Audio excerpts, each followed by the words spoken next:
Всем привет, ребят! Сегодня 20-й день из жизни Хмурика. Тут я уже проспал.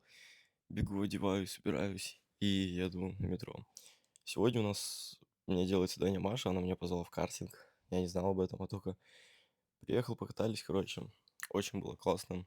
Мне все понравилось. Потом пошли, покушали в Мак. Потом я поехал к другу поработать.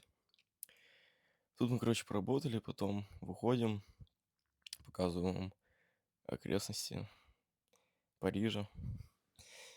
Вот, и потом мы, короче, пошли в зал. Тут такой силуэтик, конечно, образовался непонятненький. Напишите, на что там похоже.